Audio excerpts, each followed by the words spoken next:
warahmatullahi wabarakatuh. Ketemu kembali dengan saya, Dr. Haji Fauzi Syam, dalam mata kuliah Hukum Administrasi Negara dengan sesi pengertian dan unsur-unsur ketetapan menurut hukum positif. Saudara-saudara sekalian, materi ini merupakan materi lanjutan dari kuliah kita sebelumnya. Saudara-saudara, saudara bisa melihat pada tampilan, ini hanya merupakan daya dorong supaya memang profil lulusan mahasiswa Fakultas Hukum Jambi sesuai dengan moto kompetitif, unggul, dan inovatif. Saya mendorong saudara untuk tetap berkreasi, untuk tetap berinovasi, sehingga memang saudara menjadi profil lulusan yang diharapkan oleh Fakultas Hukum Universitas Jambi. Saudara-saudara sekalian, materi kita pada malam hari ini adalah pengertian dan ciri-ciri ketetapan menurut Undang-Undang Perlindungan Tata Usaha Negara dan Undang-Undang Administrasi Pemerintahan. Sengaja pada sesi ini saya menggabungkan materinya antara Undang-Undang Nomor 5 1986 dengan Undang-Undang Administrasi Pemerintahan, sehingga saudara mendapat pemahaman yang lebih utuh tentang bagaimana pengertian keputusan tata usaha negara menurut Undang-Undang Peratun dan bagaimana pemaknaan dan perluasannya menurut Undang-Undang Administrasi Pemerintahan. Nah, apa yang dimaksud dengan keputusan tata usaha negara menurut Undang-Undang Nomor 5 1986? Ini dimuat dalam pasal 1 angka 9. Disebutkan bahwa yang dimaksud dengan keputusan tata usaha negara itu adalah suatu penetapan tertulis yang dikeluarkan oleh badan atau pejabat tata usaha negara yang berisi tindakan hukum tata usaha negara yang berdasarkan peraturan perundang-undangan yang berlaku, bersifat konkret, individual, dan final, yang menimbulkan akibat hukum bagi seseorang atau badan hukum perdata. Dari pengertian pasal 1 angka 9 ini, maka penjabarannya dapat dibedakan atas 5 unsur. Yang pertama, unsur penetapan tertulis. Kemudian yang kedua, dikeluarkan oleh badan atau pejabat tata usaha negara. Yang ketiga, berisi tindakan hukum tata usaha negara berdasarkan peraturan perundang-undangan yang berlaku. Yang keempat, konkret, individual, dan final. Yang terakhir, menimbulkan akibat hukum terhadap seseorang atau badan hukum perdata. Nah, pemaknaan kelima unsur ini oleh Undang-Undang Administrasi Pemerintahan, Undang-Undang Nomor 30 2014 Pasal 87 memperluas pemaknaannya dengan pemaknaan yang baru. Apa yang baru itu? Kalau di sini pada penetapan tertulis, maka penetapan tertulis itu menurut Undang-Undang Administrasi Pemerintahan termasuk tindakan faktual. Jadi yang dimaksud dengan keputusan tata usaha negara tadi termasuk tindakan faktual. Contoh nanti kita akan pelajari pada sesi yang berikut. Tindakan faktual tadi adalah tindakan misalnya keputusan fiktif positif. Nanti akan kita jelaskan pada materi berikutnya. Yang kedua, di sini dikatakan dikeluarkan oleh badan atau pejabat tata usaha negara. Undang-Undang Administrasi Pemerintahan mempertegas, ini hanya mempertegas saja, bahwa badan atau pejabat pemerintahan itu bisa di lingkungan eksekutif, bisa di lingkungan legislatif, bisa di lingkungan yudikatif, termasuk penyelenggara negara lainnya. Ini hanya penegasan di mana badan pejabat tata usaha negara itu berada.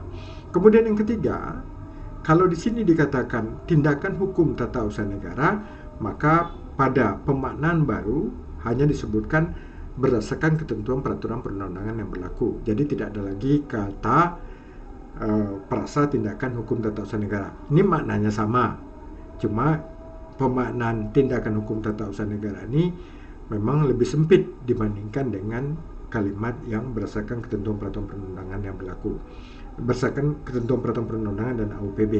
Kemudian bersifat konkret, individual, dan final. Nah, Undang-Undang Administrasi Pemerintahan tidak lagi menggunakan ini, tapi kriterianya adalah bersifat final dalam arti luas. Jadi konkret dan bersifat final dalam arti luas. Penjabarannya nanti akan kita jelaskan. Di sini menimbulkan akibat hukum. Nah, menurut Undang-Undang Nomor 5 Undang-Undang Administrasi Pemerintahan, bahwa yang menimbulkan akibat hukum termasuk yang berpotensi menimbulkan akibat hukum pun diperluas maknanya, termasuk keputusan tata usaha negara atau keputusan administrasi pemerintahan. Baik, kita lihat satu persatu. Saudara-saudara sekalian, Nah, apa yang dimaksud dengan penetapan tertulis? Penjelasan umum Undang-Undang Nomor 5 1986 menyatakan bahwa yang dimaksud dengan penetapan tertulis itu ditujukan terhadap isi, ya, keputusan tata usaha negara. Jadi isi, bukan terhadap bentuk atau formnya. Ya. Dengan demikian, sebuah memo atau nota sekalipun dapat dianggap sebagai keputusan tata usaha negara sepanjang, ya, jelas kepada siapa ditujukan, jelas apa isinya, jelas siapa yang mengeluarkannya. Nah, berdasarkan Undang-Undang Administrasi Pemerintahan, tadi sudah saya jelaskan, bukan hanya penetapan tertulis tetapi termasuk tindakan faktual. Kembali kita bahwa yang paling penting adalah isi keputusan tata usaha negara, bukan pada bentuk. Contoh, nah ini kan bentuk resmi sebuah keputusan atau sebuah ketetapan. Ada bagian menimbang, ada bagian mengingat, ada bagian menetapkan, ada bagian memutuskan dan amarnya, amar ke-1, ke-2, ke-3, dan jelas pejabat yang menetapkan. Ini yang sering atau lazim digunakan dalam penyelenggaraan pemerintahan. Pertanyaannya, apakah ini saja yang merupakan keputusan tata usaha negara? Bagaimana sebuah surat? Surat pun termasuk keputusan tata usaha negara. Ya, ini jelas kepada siapa ditujukan, jelas halnya, jelas pula isinya, jelas pejabat yang menetapkan. Nah, timbul lagi pertanyaan, seperti terjadi di Sumatera Utara. Apakah tindakan membuat pelang tanah yang berisi pemberitahuan atau pengumuman bahwa tanah ini adalah milik si A, luasannya sekian, sertifikatnya sekian, ini di nama pemiliknya disebutkan, apakah ini termasuk keputusan tata usaha negara atau bukan? Menurut kejadian yang terjadi di Sumatera Utara, ini termasuk keputusan tata usaha negara. Saudara sekalian, unsur yang kedua adalah badan atau pejabat tata usaha negara atau badan pejabat pemerintahan. Apa yang dimaksud dengan badan pejabat tata usaha negara atau badan pejabat pemerintahan tadi? Nah, menurut Undang-Undang Nomor 586 penjelasannya menyatakan baik di pusat maupun di daerah yang melaksanakan urusan pemerintahan. Jadi yang melaksanakan urusan pemerintahan berdasarkan peraturan perundang-undangan yang berlaku. Menurut Undang-Undang Administrasi Pemerintahan, baik badan itu di lingkungan legislatif maupun di lingkungan yudikatif. Contoh, keputusan Sekretariat Jenderal di lingkungan badan legislatif di DPR RI yang keputusannya ini menetapkan hukuman disiplin terhadap pegawai di lingkungan Sekretariat Jenderal. Pertanyaannya kemudian adalah, apakah keputusan Sekjen, ya, Sekretariat Jenderal di lingkungan DPR itu termasuk keputusan tata usaha negara atau bukan? Nah, menurut Undang-Undang 586, ya, menurut Undang-Undang 586 itu termasuk keputusan tata usaha negara karena menyelenggarakan fungsi pemerintahan. Apa fungsi pemerintahannya? Yaitu fungsi kepegawaian. Hal yang sama terjadi pada lingkungan yudikatif, katakanlah di lingkungan Mahkamah Agung. Keputusan Sekjen dalam penetapan hukuman disiplin terhadap pegawai di lingkungan Mahkamah Agung termasuk keputusan tata usaha negara. Demikian pula di Mahkamah Konstitusi dan badan-badan atau penyelenggara lainnya, sepanjang kata kuncinya melaksanakan urusan pemerintahan. Jadi bukan bentuk badannya, oh ini badan legislatif, ini badan yudikatif, tidak. Fungsinya apa? Sepanjang fungsi pemerintahan itu termasuk keputusan tata usaha negara. Oleh sebab itu Indro Harto menyatakan apa dan siapa saja yang melaksanakan fungsi pemerintahan, maka termasuklah dia dalam kategori badan pejabat tata usaha negara. Pernah menjadi perdebatan, saudara-saudara sekalian, apakah keputusan pimpinan partai politik, ya, yang menetapkan pergantian antar waktu anggotanya di DPR RI atau di DPRD provinsi atau di DPRD kabupaten termasuk dikeluarkan keputusan tata usaha negara atau bukan? Nah, pertanyaan lanjutannya, apakah partai politik ini badan pejabat tata usaha negara yang dimaksud dalam Undang-Undang PTUN atau Undang-Undang API atau bukan? Untuk jawaban pertanyaan ini nanti saudara jawab pada bagian tugas kelompok. Pernah juga menjadi perdebatan, apakah akta notaris yang diterbitkan oleh notaris selaku pejabat pembuat akta tanah dikeluarkan oleh badan pejabat tata usaha negara atau bukan? Termasuk kategori keputusan tata usaha negara atau bukan? Mengapa demikian? Karena notaris selaku pejabat pembuat akta tanah diangkat oleh pemerintah, menyelenggarakan fungsi pemerintahan, yaitu fungsi peralihan hak atas tanah. Nah, untuk menjawab ini juga saudara nanti kerjakan dalam tugas yang saya berikan pada bagian akhir nanti. Saudara-saudara kalian, yang ketiga adalah bahwa berisi tindakan hukum tata usaha negara. Apa yang dimaksud dengan berisi tindakan hukum tata usaha negara ini? Nah, yang dimaksud dengan tindakan hukum tata usaha negara itu adalah perbuatan badan atau pejabat usaha yang bersumber kepada ketentuan hukum tata usaha negara yang dapat menimbulkan hak atau kewajiban pada orang lain. Nah, memang berdasarkan ketentuan hukum tata usaha negara ini pernah juga menjadi perdebatan. Contoh perdebatan, apakah keputusan presiden selaku kepala negara itu masuk tindakan hukum tata usaha negara atau bukan? Nah, ini pernah menjadi perdebatan kemarin. Oleh sebab itu, Undang-Undang Administrasi Pemerintahan tidak lagi menggunakan frasa ketentuan hukum tata usaha negara, tetapi berdasarkan menyelenggarakan usaha pemerintahan berdasarkan peraturan perundang-undangan dan azas-azas umum pemerintahan yang baik. Nah, menjadi perdebatan, pernah apakah surat penetapan lelang ya yang dikeluarkan oleh kepala dinas atau kepala instansi penetapan pemenang itu termasuk berisi tindakan hukum tata usaha negara atau bukan? Ini saudara jawab nanti pada bagian tugas. Yang keempat adalah bersifat konkret dan individual. Apa yang dimaksud dengan konkret dan individual tadi? Penjelasan Undang-Undang 586 menyatakan bahwa yang dimaksud dengan konkret tadi adalah objek yang diputuskan itu berwujud tertentu atau dapat ditentukan. Namanya juga konkret, bukan abstrak, ya. Dan tidak ditujukan untuk umum. Ini yang dimaksud dengan individual. Umpama keputusan mengenai rumah si A ini konkret. Ya, konkretnya di mana? Rumahnya ada. Individualnya di mana? Ada si A. Izin usaha si B ada konkret. Apa konkretnya? Izin usaha. Kemana ditujukan? Individualnya B. Atau pemberhentian A sebagai PNS. Bagaimana Pak? Kalau terjadi misalnya keputusan pelebaran jalan di jalan tertentu, menurut Undang-Undang 586, maka semua orang yang ada di pinggir jalan itu yang terkena pembebasan tanah itu harus dimuat dalam lampiran namanya satu persatu. Inilah yang dimaksud oleh individual dalam Undang-Undang 586. Namun demikian, saudara-saudara sekalian, berdasarkan Undang-Undang Administrasi Pemerintahan, tidak lagi demikian pemaknaannya. Karena keputusan itu berlaku bagi warga masyarakat. Jadi tidak harus dicantumkan namanya di dalam lampiran. Kalau lebih daripada seorang dicantumkan lampiran, tidak. Berdasarkan Undang-Undang Pemerintahan tidak perlu dicantumkan lampirannya. Sepanjang dia konkret, ya konkret, kemudian jelas siapa yang akan terkena, maka itu dianggap sebagai keputusan tata usaha negara. Sebagai contoh, ya, untuk menjadi perhatian saudara dalam tugas nanti, apakah keputusan ya tentang penetapan upah minimum provinsi yang berlaku di wilayah provinsi yang ditetapkan oleh gubernur itu merupakan keputusan tata usaha negara dalam hukum positif yang sekarang atau bukan? Ini saudara-saudara kerjakan nanti pada bagian tugas kelompok, tugas individu. Kemudian penjelasan bersifat final. Apa yang dimaksud dengan final?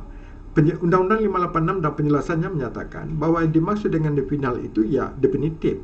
Apa yang dimaksud dengan definitif? Ya tetap, ya, karenanya dapat menimbulkan akibat hukum.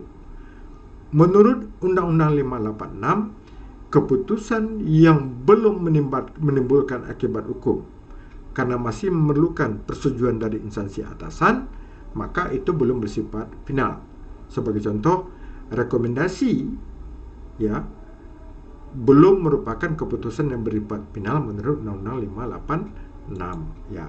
Contoh, misalnya tadi di contoh ini, apakah rekomendasi yang diterbitkan dalam proses penerbitan izin merupakan keputusan tata usaha negara atau bukan? Nah, menurut Undang-Undang Administrasi Pemerintahan, sepanjang dia berpotensi menimbulkan akibat hukum, ya, rekomendasi sekalipun itu adalah keputusan tata usaha negara. Nah, maka di dalam tugas nanti saudara lihat juga bagaimana halnya dengan laporan hasil pemeriksaan inspektorat, ya, yang akan ditindaklanjuti oleh kepala daerah. Apakah itu termasuk dalam kategori keputusan tata usaha negara atau bukan? Tentu saudara-saudara jawab nanti pada bagian tugas. terakhir unsurnya adalah menimbulkan akibat hukum. Apa yang dimaksud dengan menimbulkan akibat hukum? Di dalam penjelasan dikatakan bahwa yang dimaksud menimbulkan akibat hukum itu adalah menciptakan, mengubah, atau mengakhiri suatu hubungan hukum. Jadi yang menimbulkan akibat hukum itu pemaknaannya adalah menciptakan, mengubah, atau mengakhiri suatu hubungan hukum. Maka pertanyaan selanjutnya adalah, apa itu hubungan hukum? Hak, kewajiban, kedudukan, atau kewenangan seseorang atau badan hukum. Itulah yang dimaksud dengan hubungan hukum. Dalam Undang-Undang Administrasi Pemerintahan, kembali saya tegaskan, akibat hukum tadi termasuk di dalamnya adalah yang berpotensi menimbulkan akibat hukum. Nah, tentu dari pengertian dalam hukum positif keputusan tata usaha negara tadi, kita ambil kesimpulan bagaimana perbedaannya dengan doktrin hukum administrasi yang sudah kita pelajari pada waktu yang lampau. Maka boleh kita simpulkan pengertian keputusan tata usaha negara menurut hukum positif, baik itu Undang-Undang Peradilan Tata Usaha Negara maupun Undang-Undang AP, lebih sempit dibandingkan dengan pengertian ketetapan dalam hukum administrasi. Ya, lebih sempit.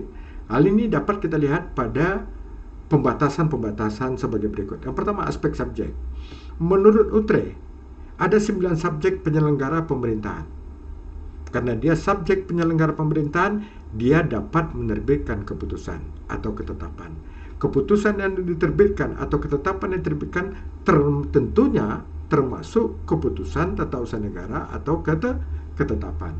Namun demikian, di dalam Undang-Undang 586 dan Undang-Undang Administrasi Pemerintahan atau hukum positif yang sekarang berlaku, tidak seluruh subjek yang menyelenggarakan urusan pemerintahan itu disebut sebagai badan atau pejabat tata usaha negara. Ya, sehingga produknya tidak boleh dianggap sebagai keputusan tata usaha negara. Contoh. Nah, Utrecht mencontohkan bahwa perguruan tinggi swasta atau sekolah swasta termasuk adalah badan publik. Karena dia badan publik, maka produknya dapat menerbitkan ketetapan.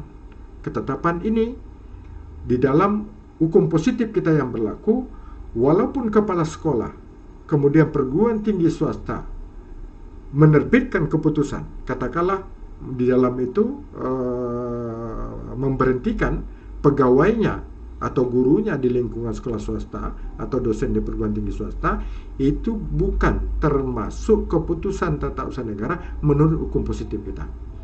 Contoh yang kedua, menurut Utrecht, bahwa yayasan kemudian koperasi yang didirikan oleh pemerintah, ya, maka ini termasuk badan publik yang menyelenggarakan fungsi pemerintahan. Dengan demikian, keputusan pimpinan yayasan, keputusan pimpinan koperasi bisa dianggap sebagai keputusan atau ketetapan. Namun demikian, dalam Undang-Undang Peradilan Tata Usaha Negara, Undang-Undang Administrasi Pemerintahan, keputusan pimpinan yayasan, keputusan pimpinan koperasi tidak termasuk keputusan tata usaha negara. Contoh yang lain, misalnya Utrecht menyatakan bahwa badan usaha milik daerah, badan usaha milik negara yang anggarannya berasal dari negara dan daerah, maka keputusan pimpinan direksi, katakanlah yang memberhentikan pegawainya di lingkungan BUMN atau lingkungan BUMD termasuk dalam pengertian ketetapan. Namun demikian, menurut Undang-Undang Hukum Positif kita, Undang-Undang PTUN maupun Undang-Undang Administrasi Pemerintahan, itu tidak termasuk keputusan tata usaha negara di dalam pengertian ini. Nah, kemudian yang terakhir, misalnya subjek hukum lain yang tidak termasuk administrasi negara. Contoh, partai politik yang menerima delegasi untuk menyelenggarakan urusan pemerintahan. Apa urusan pemerintahan diselenggarakan oleh pimpinan partai politik? Adalah menyelenggarakan urusan pendidikan politik. Namun demikian, berdasarkan hukum positif kita yang berlaku, keputusan pimpinan partai politik tidak termasuk pengertian keputusan tata usaha negara. Saudara-saudara sekalian, ini sesi kita lanjutkan pada sesi yang berikut. Terima kasih atas perhatian. Assalamualaikum warahmatullahi wabarakatuh.